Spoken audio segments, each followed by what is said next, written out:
Well, that's looking pretty good. We'll get back to that in a second. Let me show you this over here.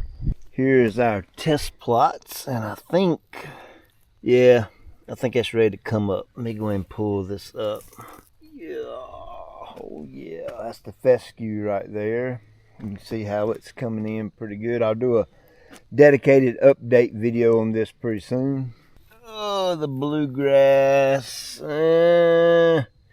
I'm gonna leave that one. One more good watering. And the ryegrass, I'm sure it's probably ready to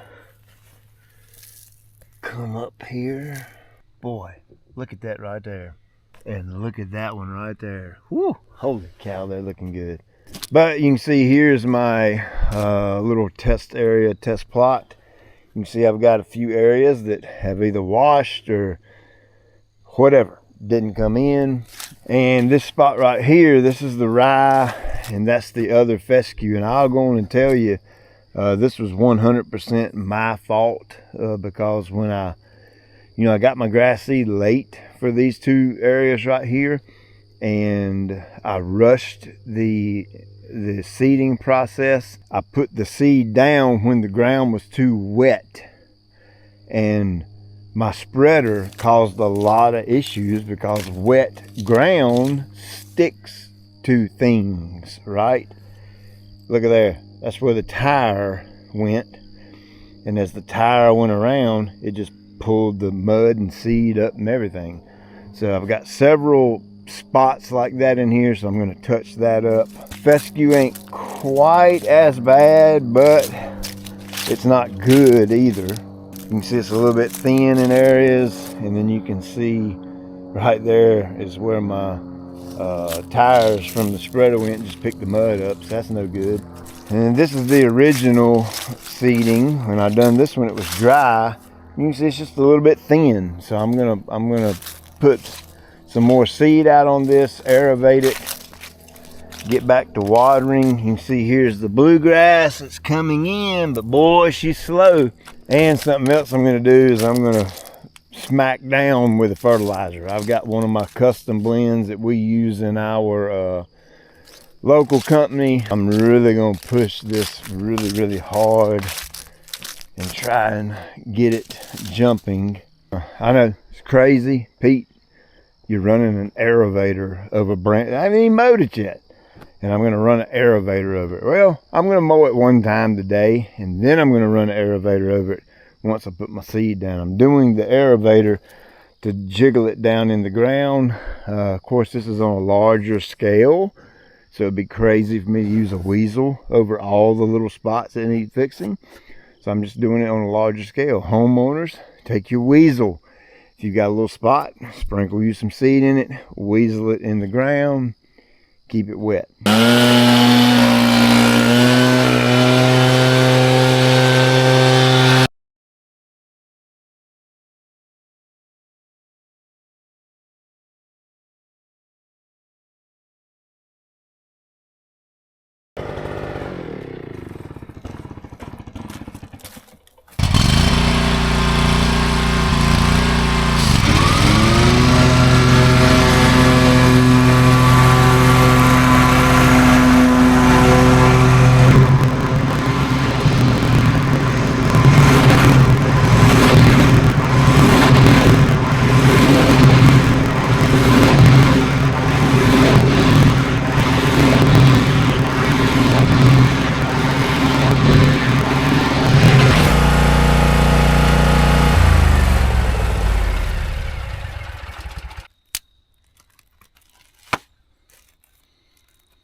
So I got to get back to the shop immediately, get my ABI water trailer, get back out here and get some water on this ASAP. I just broke ground big time, put some seed down, fertilized it. The fertilizer will support the existing grass, help it to get going, and also when the new seed pops up and germinates, it will shoot on out of the ground. So I gotta get some water on this. I'm gonna get back to watering this every single afternoon like I was. I kind of slacked off for a little bit, just sort of dry up some so I can use the aerator. Appreciate you watching. I'll check you later.